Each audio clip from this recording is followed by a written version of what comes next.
Hey friends, I want to welcome you back to another Making Sense of Your Markets interview series with a professional. Today I'm honored, I'm excited. I get my own personal financial planner, Matthew Ross with Raymond James. Matt, what's going on, buddy? Hey Dan, how are you? I'm pumped. I always enjoy and look forward to conversations that we have selfishly when it's about my money, but today it's about other people's money and decisions that they have to make relative to their finances, relative to their money, relative to their investments. This is a question, a topic that comes up. So every client that comes into my office to get pre-approved for a mortgage, I always like to dig a little bit deeper into their finances and talk about, hey, do you have a plan for retirement? It's so important. I mean, I'm looking at bank statements and pay stubs and tax returns and credit scores and debt, all of these things, 401k statements, investment statements. And I think it'd be silly for me as a mortgage professional not to take it a step further and make sure, one, they have a plan, and two, that purchasing real estate or refinancing real estate is putting them better in line with them being on the right path. So today I get to ask you a couple of questions about, like I said, one of the top things that comes up in these conversations, and it's the 529 savings plan. College is getting more expensive than ever. I think people, young families are starting to plan. And this program, along with a couple of others, have come up. But specifically today, I want to talk to you about the 529 savings plan. So what exactly is the 529 savings plan and how does it work? Yeah, so the 529 savings plan is basically an account where people put money into it, they invest, and those proceeds end up getting used for various types of educational expenses. And the nice benefit about it is all of the money that ends up being in that account, if you use it for those educational expenses, it doesn't matter if it's principal or growth, the money's not taxed. Okay. So that's a really nice benefit to the program. Great. So the money that's going in is already taxed money, but the money that's realized at the end that comes out is tax-free. Exactly. Cool. Okay. So then why wouldn't someone just save up money and invest over time and then pull that out to send, little Sally to the University of Washington? Yeah, that's a good question. And I get that question quite a bit because, a lot of times people will start a savings account for their kids and they say, oh, I've already got that covered. And really the biggest difference is a long-term interest rate that somebody is going to get off of a savings account really isn't going to compare to the type of rate that they would potentially earn long-term on an investment that's positioned more into like the stock market. Mm-hmm. You're going to have more growth there potentially. Got it. And that's kind of a question that comes up in preliminary conversations with clients. Like, what's the return, I guess, to the 529 savings plan attached to, like, is there a return on investment? Is there a percent that one could expect to get in return? How does that work? Yeah. So, and that's a good question too, because people want to know what the benefit's going to be. Yeah. Because if they have to educate themselves about a product, it's just easier to do something that they're familiar with, right? Sure. Like a savings account. Yeah. And the way I tell clients, Dan, that the way this program works, it's kind of like buying a car. What kind of engine are you going to buy? Mm-hmm. You're going to buy a 4-cylinder, a 6-cylinder, a V8. So it has to do with the underlying investments that are chosen inside the plan, just like an engine is chosen for the vehicle you're going to buy. Okay. A lot of people are familiar with a 401k plan and the different investment choices that they can pick from there. You're basically going to be subject to the investments that are chosen and how those investments perform from one year to the next. Got it. Okay, perfect. So that would be up to the financial planner that's managing the 529 plan, or is that up to the consumer? it's a conversation that both of them would have. Obviously, just like what you're doing here, this is an educational piece. There's a lot of education that needs to be done so people understand that when their investments do what they're going to do, that there's a level of expectation or education that's happened. Love it. Okay. And I don't want to go off on a terribly long tangent here, but are there other college savings plans out there? Yeah, there are. Some people are familiar with the GET program. Yep. I'm sure you've heard of that. Yep. So that's another popular one. Okay.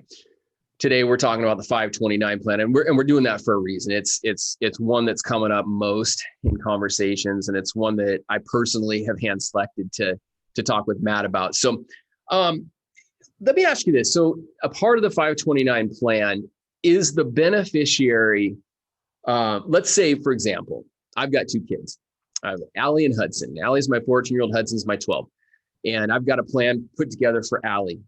Allie chooses to not go to college. She's going to go work for her mom at Jenny Cookies, right? And so can that plan be transferred to another sibling, to another kid of ours, to maybe a grandkid, a cousin, a niece and nephew? Yeah, most definitely. And that's one aspect of this program that I personally like. Yeah. The account basically is opened in a specific person's name.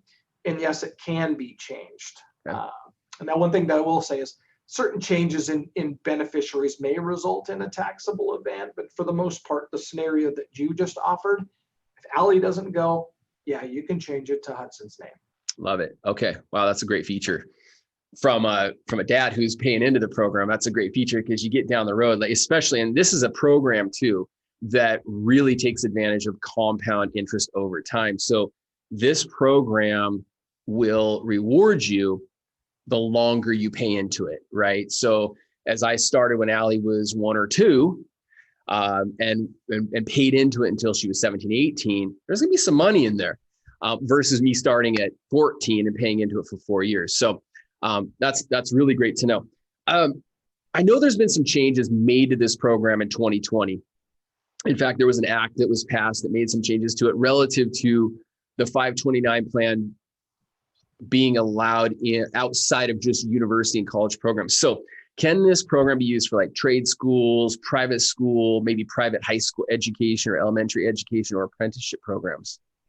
Yeah, one of the things that I tell people is that if you want to get real specifics, because a lot of this has to do with taxes, and because I'm not a tax professional, I always recommend that people consult their tax professional. But yeah, you're absolutely right. The plan has been expanded so that the beneficiaries, the families that participate in the 529 have more options in terms of what they can use it for. Yeah. So I think that's a great feature too. And rightfully timed in 2020 where you're seeing a lot of people. I mean, you read stuff about Google and a high percentage of employees at Google didn't go to college, right? And so now with maybe more kids evaluating whether they want to go to college or not, this is another great opportunity where if they want to go into an apprenticeship program, there are some options there, which kind of leads me to my next question. Let's say the child does go to college.